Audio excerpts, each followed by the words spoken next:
Welcome. Today we're drawing two very simple treasure chests, both closed and open. And I'm starting with a rectangle. I sketched it in lightly in pencil just to keep it level for the videoing. But you can see I'm not using a ruler for this part, so I wasn't making sure everything was perfect. It's more a journal entry or a hand-drawn treasure map. And then this line over the top is parallel, but it's not quite as long as the box underneath, so that then I can make these curved lines connecting the lid, if you will, to the rest of the trunk. And now I'm going to create some curves like part of a circle at each of the corners on the front of the trunk for interest. And I want to show that it is locked, so I'm going to make two parallel lines in the center of the box, and I connect with like a smile or a curve. And I want to show it's like holding the lid closed. That's why I made sure I went past the seam of the top. And then just a circle with a little triangle underneath it, kind of like a person wearing a dress with a little keyhole. I'm connecting that curve that I made so it's like the edging of the top of the box. So it's like what's holding the seams together. And I'm going to do the sides and the bottom and the top as well. I should note I did change into a thinner marker so I would be able to do some of the details. So this seam around this part of the top is thinner than the other ones. And now I'm going to add 3 lines, small, medium, and large, to each of the corner pieces. A very simple way to show texture and interest. I'm also going to add like the little rivets as starting to make a circle, but not the whole thing, in those little seams that are holding our trunk together.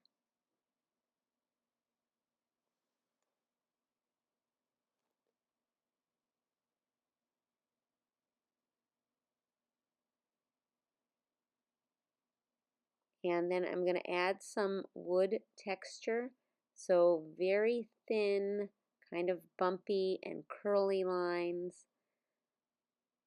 where I'm kind of spacing them out just to add a little texture to it. Again, you don't need to do that part.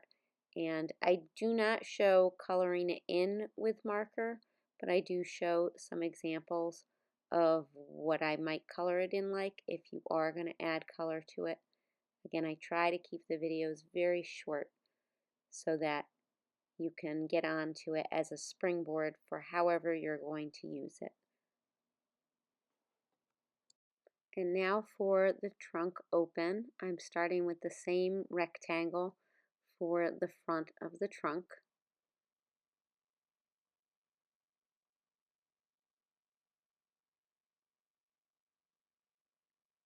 And now the parallel line for the lid is higher because it's going to be open a little bit, but this is the bottom of it, and it is really as long as the trunk underneath. And then this one is shorter again for the little bit of the rounded lid of the top of the trunk, and I just connect with a gentle curve. So you can see the gap there where we're going to have it open.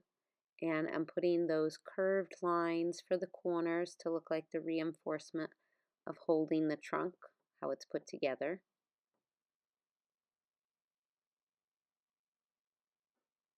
And now I'm making the corners to show where it's open to those curved lines. So I gave you a reference point to use there. And I switched into the littler pen, again making those parallel lines for where the lock is.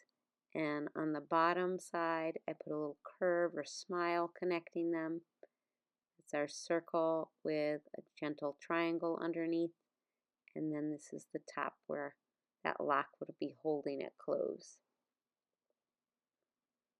So I'm again showing where this lined up when we had it closed. So I tried to look at the width of that. And now we're making the lines connecting the curves that are parallel to the edges. I do the ones on the face of the trunk all about the same, and then that one on the lid is just a little bit smaller. And again, I'm giving some texture, so I'm doing small, medium, and large of these parallel lines into the reinforcements.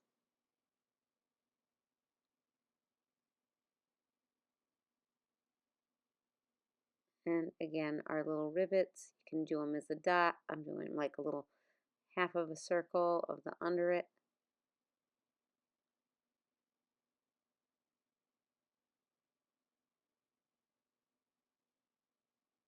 And again, the very fine lines of the texture of the wood of the trunk.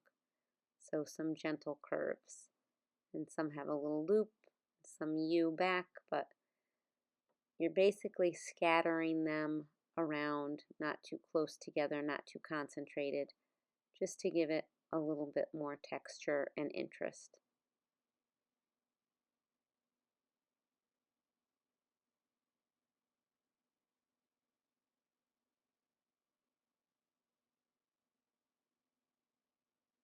And now I'm switching into the pencil. You can put whatever you want inside for the treasure. I did the top of diamonds or gemstones, and it's like you're making the top of a stop sign, which is like part of a trapezoid. So it's a diagonal, a straight, and then a diagonal the opposite way down. Wish I'd gotten them more closely the same size, but you get the idea. And then I'm using that little pen to outline that.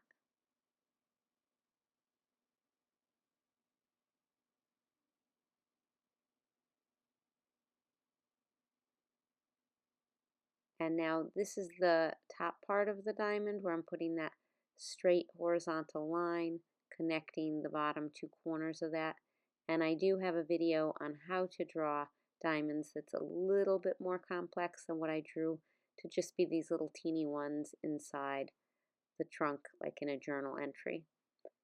And so now it's a triangle on the top part, and then they're imagining them going down.